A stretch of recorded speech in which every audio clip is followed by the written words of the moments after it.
Vande Mataram students, I am Madhav from maths Madhav. चलिए maths की दुनिया में चलते हैं।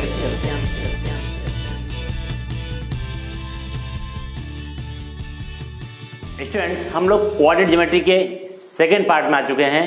फर्स्ट पार्ट हमारा इंट्रोडक्शन का था और यहाँ पर जो हमारा सेकंड पार्ट है कोऑर्डिनेट ज्योमेट्री का, वो है distance formula. Yes, distance formula के जो क्वेश्चंस है, जो न्यूमेरिकल्स हैं, उन न्यूमेरिकल्स पर भी हम चलेंगे, उस पर काफ़ी डिटेल में चर्चा करेंगे।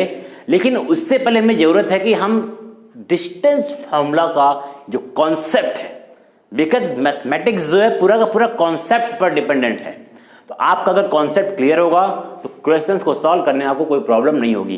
तो अभी हम इस वीडियो में सिर्फ और सिर्फ डिस्टेंस फार्मूला का ओवरऑल जितना भी कॉन्सेप्ट है, जितने तरह के भी क्वेश्चंस है, उन सभी के कॉन्सेप्ट को यहां पर हम क्लियर करेंगे।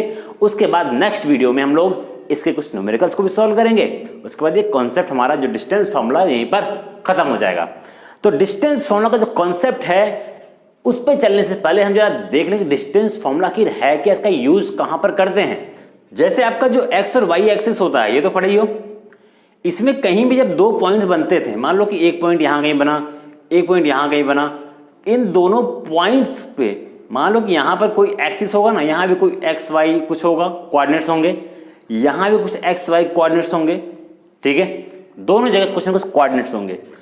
अब जो है यहां से लेकर के यहां तक के बीच की दूरी कितनी होगी, डिस्टेंस कितना होगा, मतलब कि किसी भी दो, हमें पता है कि कोई भी एक लाइन जो होती है वो दो, कम से कम दो पॉइंट से मिलकर बनेगी, दो पॉइंट्स होना चाहिए और वहां से लाइन टच होगी, एक लाइन बनके तैयार हो जाएगी।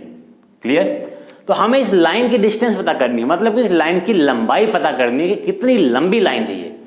अब इसको पता करने का तरीका है, या तो इसको मेजर कर लो, लेकिन जब हम एक्स या वाई एक्सिस पे ड्रॉ करने वाली जो लाइन होती है, उसके जब हमें कोऑर्डिनेट्स पता हो कि एक्स पे क्या है, वाई पर क्या वैल्यू है, यहाँ पर एक्स और वाई क्या है, अगर हमें ये पता हो, तब हम कैसे लाइन की डिस्टेंस या लाइन के बारे में, लाइन की लेंथ कैसे पता करते हैं। तो आइए जरा देखते हैं उसका। सीधे हम सबसे पहले मान लो कि कोई भी लाइन हो, ठीक है, सिंपल सा मान लो कि एक लाइन इस तरीके से, क्लियर।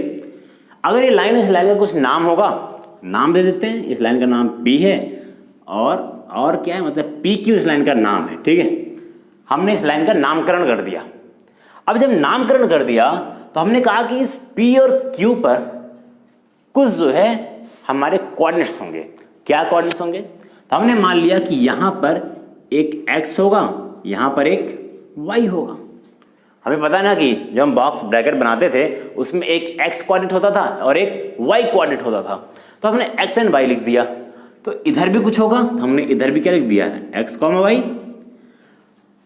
अब प्रॉब्लम यहां पर ये होगी ना कि हमें पता है कि ये दो कोऑर्डिनेट्स हमको यहां पर लिखा है, दो कोऑर्डिनेट है ना, यहां पर अलग अलग है। लेकिन अगर हम इसको भी x और y लिखेंगे, इसको भी x और y लिखेंगे, तो दोनों, इसका मतलब कि हमने सेम ही लिख दिया है। तो हम करते क्या हैं कि चलो ये हमारा पहला कोऑर्डिनेट है, ये दूसरा कोऑर्डिनेट है, तो ठीक है, पहले कोऑर्डिनेट को हमने लिख दिया कि यहाँ पर कोई x1 है और ये y1 है, क्लियर। यहाँ पर ये x2 है, ये y2 है। लेकिन इसका बस तरीका है कि हमने बस ये शो कर दिया, ये जो है x दूसरे कोऑर्डिनेट का है, ये y दूसरे कोऑर्डिनेट का है, ये x और y दूसरे कोऑर्डिनेट का है, ठीक है, ये अलग अलग है, एक ही नहीं है। अब इन दोनों को मिला करके एक डिस्टेंस फार्मूला है। डिस्टेंस फार्मूला क्या है? मतलब कि इस p और q जो लाइन है, इसकी लंबाई कितनी होगी। तो इसकी लंबाई को देखने के लिए यही हमारे जो कोऑर्डिनेट्स हैं, आपको देखो पता है कि यहाँ पे कुछ नंबर्स होंगे। कैसे नंबर्स होंगे? मान लो यहाँ हो गया 2,3 हो गया, यहाँ हो सकता है कुछ नंबर ऐसे कि -3,5 हो गया, ऐसे नंबर्स दिए हुए हैं। तो यहाँ पे जो पहला नंबर होगा इसको x1 मान लेंगे, यहाँ जो दूसरा नंबर होगा उसको y1 मान लेंगे, ये x2 हो जाएगा और ये y2 हो जाएगा। ऐसा नहीं कहना कि यहाँ x1 x2 लिख दिया। हमें पता है ना कि एक जो कोऑर्डिनेट्स हम बनाते थे बॉक्स में, जब ये ब्रैकेट में लिखते थे, पहला नंबर x वाला होता था, दूसरा नंबर y का होता था। तो इसलिए यहाँ पर xy होगा, यहाँ भी xy होगा। बस हमें कर देना है कि ये x1 y1 का मतलब ये पहला कोऑर्डिनेट हमारा था, ये दूसरा कोऑर्डिनेट है, इसीलिए हमने x1 y1 and x2 y2 वहाँ पर लिख दिया। तो आई होप इसमें कोई प्रॉब्लम, इसमें कोई कंफ्यूजन तो नहीं होगी, ठीक है। अब देखो, अब हम ये जो हमने यहाँ पे x y ये लिखा हुआ, इसी को लेकर के हम फॉर्मूला बनाएंगे। मतलब कि PQ का हमें डिस्टेंस निकालना हो तो हमारा जो फॉर्मूला होगा, कि डिस्टेंस ऑफ पी क्यू, और यही फॉर्मूला हमारा एक डिस्टेंस फॉर्मूला होगा। तो P Q is equal to under root आते ही आधे लोगों की एकदम सांस वांस रुक जाएगी, अंडर रूट आ गया, ठीक है। तो अंडर रूट आने से सांस वांस नहीं रोकना है। एक वीडियो बनी हुई है अंडर रूट के, कि अंडर रूट की वैल्यू को कैसे प्लस करते हैं, कैसे मल्टीप्लाई करते हैं, कैसे डिवाइड करते हो, ठीक है, वगैरह वगैरह जो भी कुछ करते हो, जितने भी ऑपरेटर्स हैं रूट वाले, उन सबको कैसे हम सॉल्व करते हैं वो आपको आना चाहिए। अगर वो आपको नहीं आता है तो थोड़ी प्रॉब्लम हो सकती है, थोड़ी प्रॉब्लम, बहुत ज़्यादा नहीं, क्योंकि बहुत ज़्यादा इसमें रूट का कैलकुलेशन नहीं है, लेकिन फिर भी थोड़ा बहुत है। आपको परफेक्ट स्क्वायर्स आने चाहिए कि किस नंबर का क्या परफेक्ट स्क्वायर, स्क्वायर रूट क्या है, ये सब चीज़ें आनी चाहिए थोड़ी। अब इसके अंदर फॉर्मूला क्या है? फॉर्मूला ये है x2 माइनस x1 का whole square.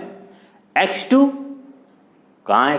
x2 minus x1 का होल स्क्वायर, मतलब x2 की जगह जो नंबर होगा, x1 की जगह जो नंबर हो, मतलब x2 की जगह जो नंबर होगा और x1 की जगह जो नंबर होगा, उन्हीं दोनों को आपस में क्या करना है? माइनस करके उसका स्क्वायर कर देना है। क्लियर? उसके बाद यहाँ पर है प्लस, ठीक है, यहाँ पे हमने प्लस कर दिया, प्लस y2। जैसे अब यहाँ पर x2 x1 आया तो यहाँ पर कौन आएगा? y2 माइनस y1 का होल स्क्वायर। बस इतना सा फॉर्मूला, डिस्टेंस फॉर्मूला, कुछ नहीं है इसमें। और इसी में कई बार ऐसे भी हम लोग लिख देते हैं, क्या करते हैं, यही फॉर्मूला सेम यहाँ पर लिख दूं मैं, देखो सेम वही फॉर्मूला, अंडर रूट, चाहे नीचे लिख देता हूँ ना, बहुत बड़ा बड़ा लिख दिया हूँ, क्या करूँ, यहाँ लिख देता हूँ अंडर रूट।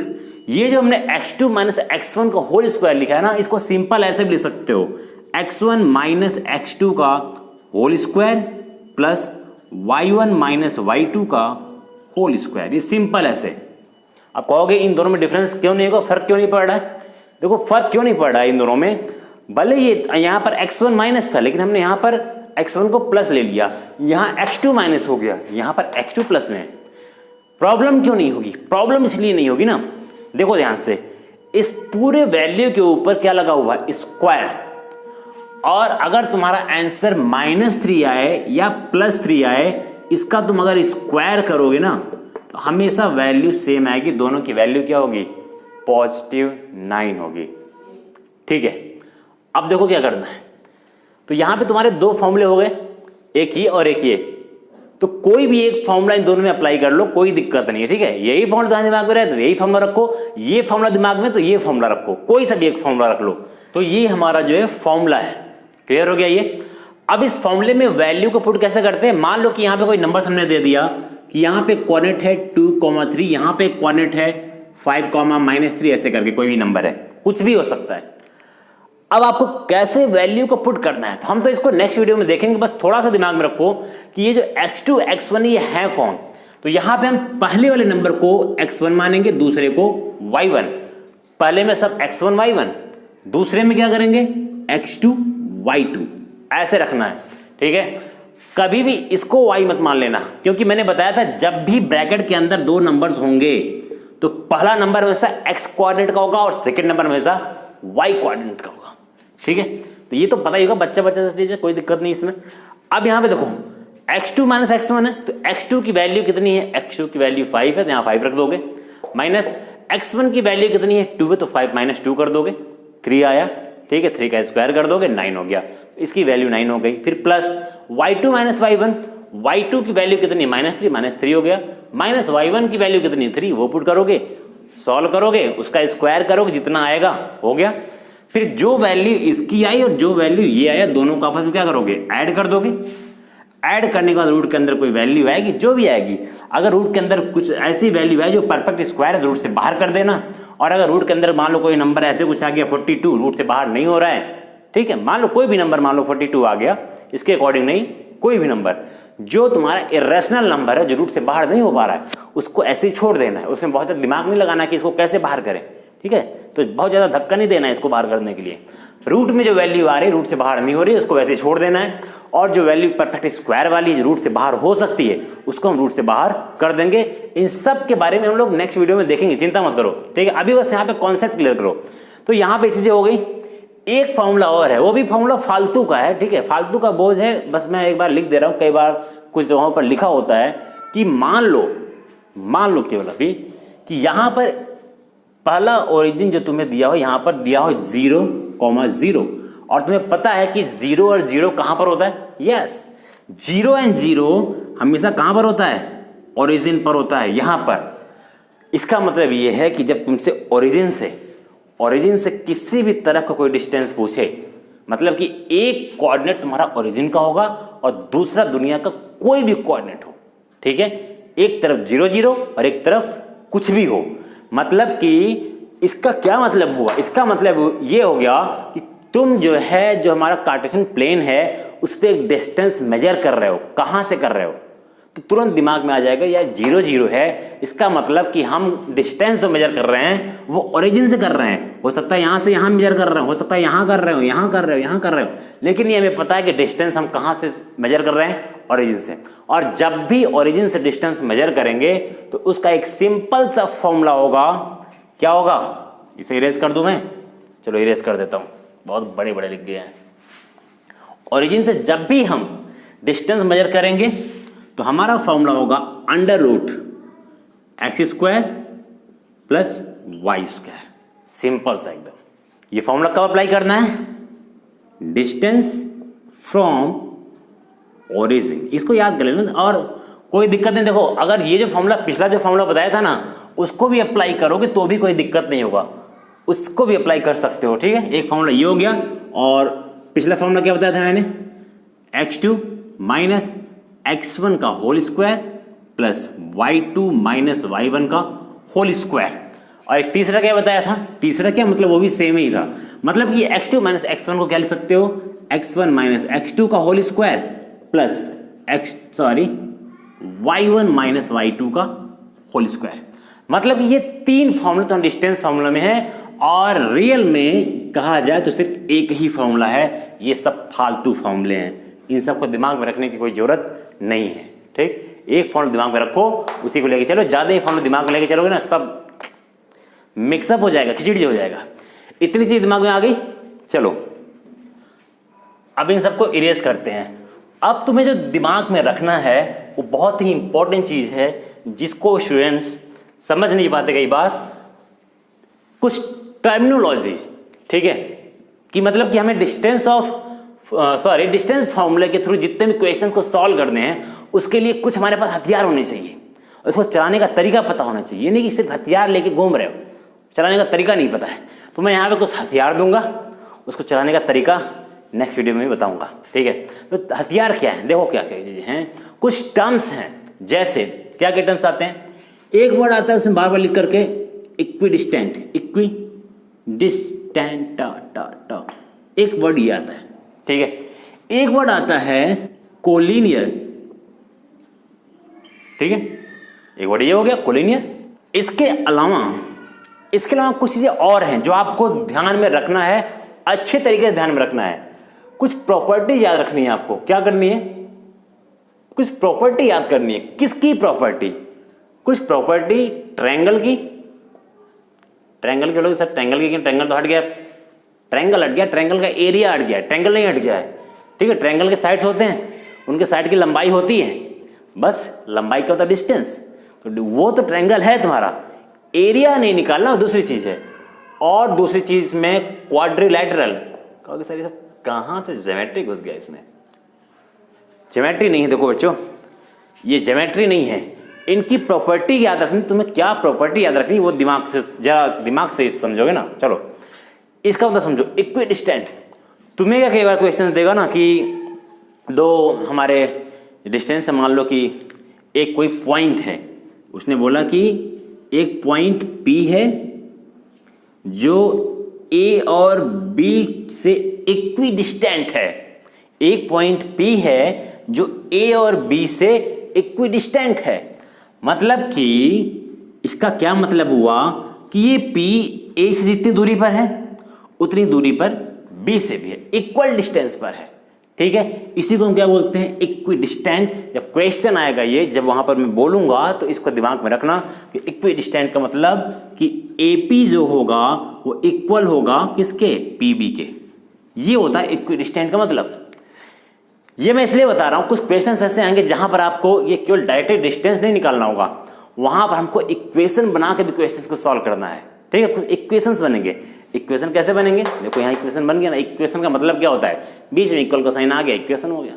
इक्वल का साइन आ गया यहाँ पर, इक्वेशन हो गया। ये क्लियर है। ये तो इक्विडिस्टेंट का मतलब ये होता है। नाउ व्हाट इज कोलिनियर, एक तो कोलिन घरों में यूज होता है सफाई के लिए, दिस इज कोलिनियर। ठीक है, कोलिनियर का मतलब क्या होता है कि कोई भी 3 पॉइंट्स है, 1 2 3 पॉइंट्स है। क्लियर, तीनों पॉइंट्स आपस में हमने इसे जोड़ दिए, तीनों पॉइंट्स इक्वल डिस्टेंस पे हो चाहे ना, हमें नहीं पता।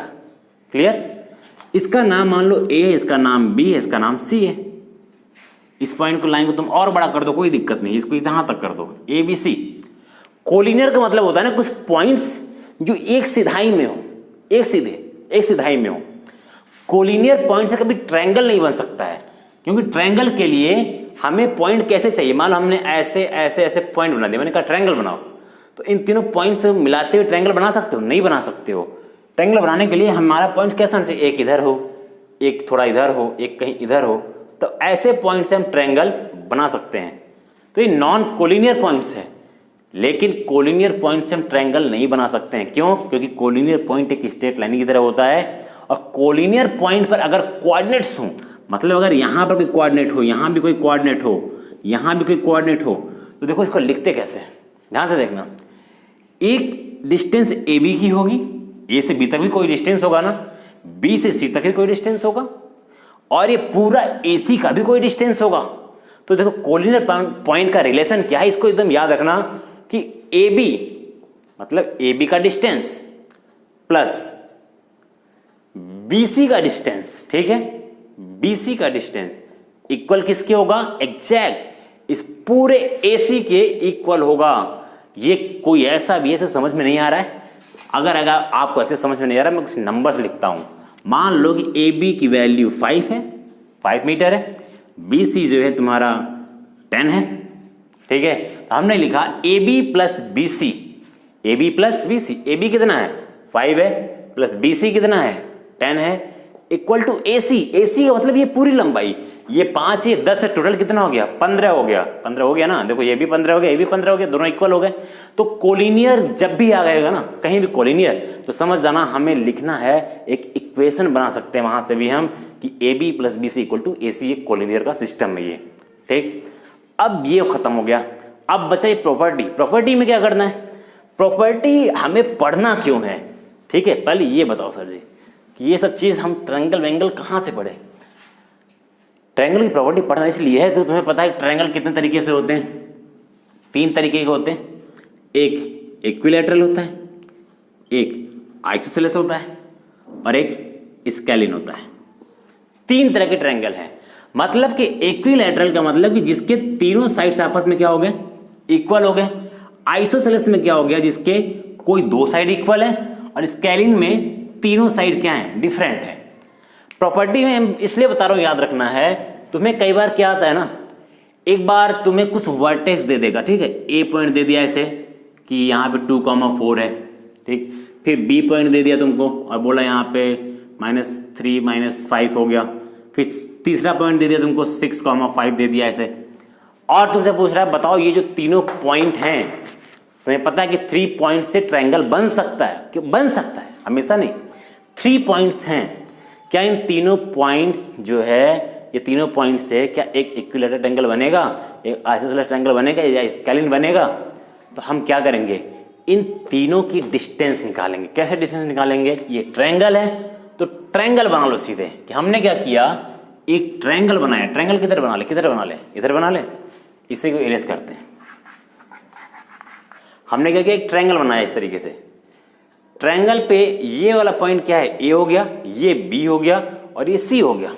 ठीक है, अब हमने क्या किया, ए की वैल्यू क्या है 2,4, बी की वैल्यू क्या है -3 -5, -3, -5, और सी की वैल्यू क्या है 6,5। अब कैसे पता चलेगा कि ये ट्रायंगल, ये पूछेगा तुमसे, बताओ ये ट्रायंगल इक्विलैटरल है या क्वाड्रिलैटरल क्या आइसोसेलेस है या स्केलिन है। तो तुम्हें कैसे पता चलेगा, अब हमें पता है ये चीज कि ये ट्रायंगल कैसे पता चलेगा इक्विलैटरल है कि आइसोसेलेस है, मतलब इसका हमें साइड पता हो। तो साइड कैसे निकलेगा, अब देखो इस दोनों साइड पे कोऑर्डिनेट्स दिए हुए हैं, डिस्टेंस फॉर्मूला लगा करके इसकी लंबाई नहीं निकाल सकते क्या? निकल जाएगा। इसकी लंबाई भी निकाल सकते हैं, यहां भी कोऑर्डिनेट्स गिवन है, इसकी इस लाइन पे भी कोऑर्डिनेट्स हैं, तो इसकी भी लंबाई निकाल सकते हो। इस पे भी कोऑर्डिनेट्स हैं, देखो ये और ये, इसकी भी लंबाई निकाल सकते हो। अगर तीनों की लंबाई निकल गई, ठीक है, अगर तीनों की लंबाई निकली और तीनों की लंबाई सेम आ रही तो हम कहेंगे दिस इज इक्विलैटरल ट्रायंगल। और अगर तीनों की लंबाई सेम नहीं आई, केवल दो की लंबाई सेम आई, तो हम बोलेंगे दिस इज आइसोसेलेस ट्रायंगल। और तीनों की लंबाई अलग अलग आ रही है तो हम बोलेंगे दिस इज स्केलिन ट्रायंगल, मतलब कि डिफरेंट है, विषमबाहु त्रिभुज। ठीक है, इक्विलैटरल समबाहु और आइसोसेलेस द्विसमबाहु, द्विभुजा, मतलब कि दो भुजाएं समान होंगी उसमें। और आखिरी में क्या होगा, तीनों अगर अलग अलग है तो विषमबाहु बोलते हैं हिंदी में या इंग्लिश में स्केलिन ट्रायंगल। क्लियर? तो ये ट्रायंगल की इतनी प्रॉपर्टी दिमाग में रखना है। और एक चीज और याद रखना, थोड़ा सा स्टैंडर्ड टाइप के जब क्वेश्चंस आएंगे तो इसमें ये चीजें आ सकती है, इसलिए मैं कह रहा हूं इनको थोड़ा याद रखना। जैसे एक कोई अगर ट्रायंगल है, ठीक है, ट्रायंगल का जो सेंट्रॉयड होता है, सेंट्रॉयड क्या होता है, ट्रायंगल के हर वर्टेक्स से हम एक क्या ड्रॉ करेंगे, मीडियन। यहां से मान लो ये ए बी सी है, मीडियन क्या करता है, सामने वाले जो साइड को दो इक्वल पार्ट में डिवाइड कर देता है। तो ए से मीडियन हमने इधर ड्रॉ कर दिया, हमने मान लिया इसको डी मान लिया है, ए बी सी डी। यहां से एक मीडियन ड्रॉ किया इधर हमने, इस पे इसको ई मान लिया। यहां से एक मीडियन ड्रॉ किया हमने इधर, एफ मान लिया हमने। तो मीडियन जो होता है ना, तीनों मीडियन जहां पर कट करते हैं वो सर्कल का ट्रायंगल का सेंट्रॉयड होता है। और सेंट्रॉयड जो होता है ट्रायंगल के वर्टेक्स से और जो बेस के बीच में जो लाइन होती है उसको 2:1 के रेशियो में डिवाइड कर देता है। मतलब कि अगर ये पूरी लाइन मान लेते हैं 3 सेंटीमीटर की है, 3 सेंटीमीटर की, तो ये इसको मैं ओ मान लूं तो एओ जो है 2 सेंटीमीटर का होगा और ये जो होगा ओडी 1 सेंटीमीटर का होगा। इधर से भी देखो, ये बीओ जो होगा 2 होगा और ये इतना 1 होगा। इधर से देखो अब, ठीक है, जो वर्टेक्स से लाइन आ रही है ना वो 2 होगा और जहां से कट होने के बाद नीचे बेस पर जा रही है वो 1 होगा। तो हमेशा जब भी सेंट्रॉयड होता है तो वो ट्रायंगल के मीडियन को 2:1 के रेशियो में डिवाइड करता है। ये रेशियो वाले क्वेश्चन में जब हम सेक्शन फॉर्मूला पढ़ेंगे तो वहां पर इसका यूज होगा, इसलिए इस चीज को थोड़ा सा बस दिमाग में रखना बस, ठीक है।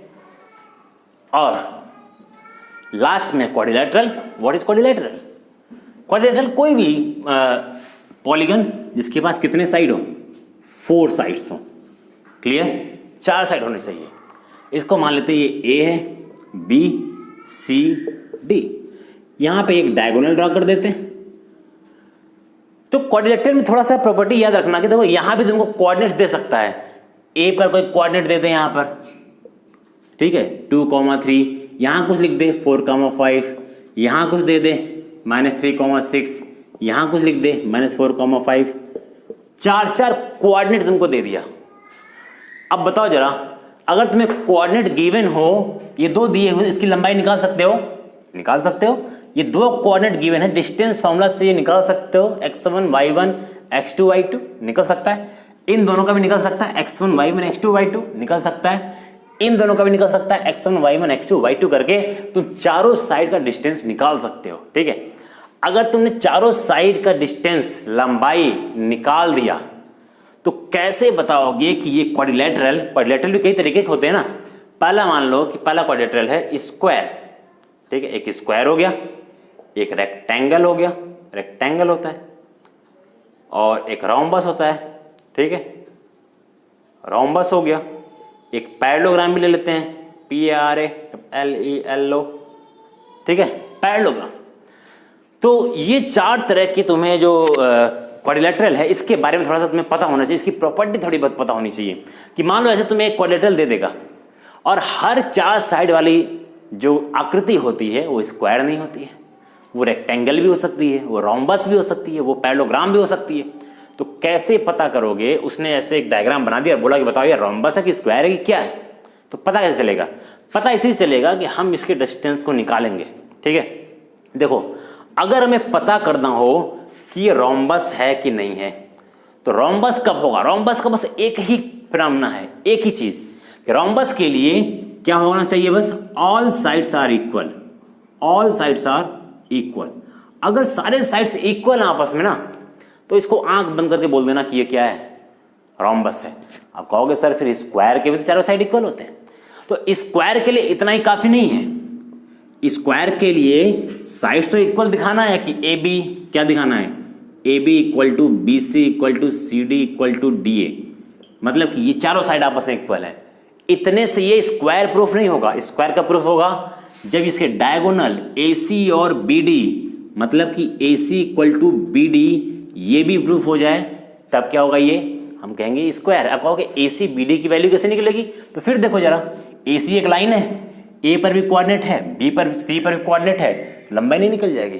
किसी लाइन के दोनों तरफ अगर कोऑर्डिनेट दिए हुए हैं तो डिस्टेंस फॉर्मूला लगाओ, लंबाई पाओ। इसकी भी वैसे निकल जाएगी, डी पर भी दिया हुआ है, बी पर भी दिया हुआ है, यहां भी डिस्टेंस फॉर्मूला लगाओ, आंसर पाओ। Clear?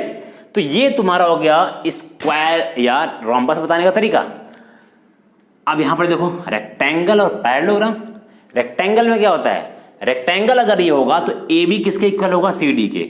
A B equal to C D, क्योंकि तुम्हें पता है कि रेक्टेंगल हो या पैरेललोग्राम हो, उनके अपोजिट साइड्स इक्वल होते हैं, सारे साइड्स नहीं। तो अगर हमने इसका डिस्टेंस निकाला और ये दोनों साइड आपस में इक्वल दिख गए, फिर इसका निकाला मतलब एडी को, तो एडी इक्वल हो गया बीसी के। डायगोनल रेक्टेंगल में इक्वल होते हैं, रेक्टेंगल का एसी इज इक्वल टू क्या होगा? बीडी, ये इक्वल होगा। लेकिन एक चीज इन सब में कॉमन है, स्क्वायर, रेक्टेंगल और पैरेललोग्राम के जो डायगोनल्स हैं एक दूसरे को बाइसेक्ट करते हैं, मतलब इक्वल पार्ट में। यहां पर अगर मैं 0 लिख दूं, ओ लिख दूं, मतलब डीओ जो होगा वो ओबी के इक्वल होगा, एओ जो होगा वो ओसी के इक्वल होगा। ये चाहे स्क्वायर में हो, चाहे रेक्टेंगल में हो, चाहे पैरेललोग्राम में हो, सब में बाइसेक्ट होगा। और आपको पता है कि रोम्बस का जो डायगोनल्स होते हैं वो ना, वो 90 डिग्री पे एक दूसरे को क्या करते हैं? कट करते हैं परपेंडिकुलरली। ठीक है, तो ये तुम्हारा पूरा का पूरा एक प्रॉपर्टी हो गया कि कौन कौन सा क्वाड्रिलेटरल्स हैं। तो थोड़ी ये प्रॉपर्टी याद रखना थोड़ा सा, क्योंकि मान लो तुझे अगर पूछ ही दिया कि बताओ ये स्क्वायर है कि रोम्बस है कि क्या है, या वो बता दे कि प्रूफ करो कि ये रोम्बस है, तो तुमने क्या किया? साइड तो निकाले, दिमाग में आ गया। लेकिन पूछ दे स्क्वायर है और तुमने केवल चारों साइड को केवल शो किया और ये वाली चीज़ नहीं देखा, तो मतलब कि तुमने नहीं समझा। ठीक है, कि स्क्वायर के लिए क्या क्या निकालना है, बस ये प्रॉपर्टी समझ जाओ कि स्क्वायर के लिए हमको क्या चाहिए। कब हम कह देंगे कि ये स्क्वायर है, मतलब चारों साइड इक्वल हो जाए और डायगोनल्स भी इक्वल हो जाए, तब कहेंगे स्क्वायर है। रोम्बस का कहेंगे बस चारों साइड इक्वल हो गया, हम उसको रोम्बस कह देंगे। पैरेललोग्राम को कब बोलेंगे? पैरेललोग्राम है तो पैरेललोग्राम में आमने सामने साइड से इक्वल हो जाए और उसके जो ये जो हैं क्या बोलते हैं? डायगोनल्स अगर बाइसेक्ट कर रहे हैं तो वो पैरेललोग्राम है। रेक्टेंगल के आमने सामने साइड इक्वल होंगे और जो डायगोनल्स हैं वो भी आपस में इक्वल होंगे। तो ये आपको दिमाग में रखना है। तो इतना ही कॉन्सेप्ट आपके पूरे डिस्टेंस फॉर्मूला में है। आई होप कि आपको कॉन्सेप्ट क्लियर हो चुका होगा और इसी कॉन्सेप्ट के बेस पर हम आगे क्वेश्चंस को सॉल्व करेंगे। और क्वेश्चन को समझना है, क्वेश्चन को बार बार पढ़ना है, समझना। जितनी बार पढ़ोगे क्वेश्चन उतने अच्छे से क्लियरली समझ में आएगा। तो क्वेश्चन को पढ़ो, समझो और बाकी हम नेक्स्ट वीडियोज में जो है उस पूरे के पूरे एक्सरसाइज को हम सॉल्व करेंगे, कोशिश करेंगे जल्दी से जल्दी और उसको समझने की भी कोशिश करेंगे। तब तक all the best, thank you. मिलते हैं नेक्स्ट वीडियो में। Good luck, bye bye, love you all.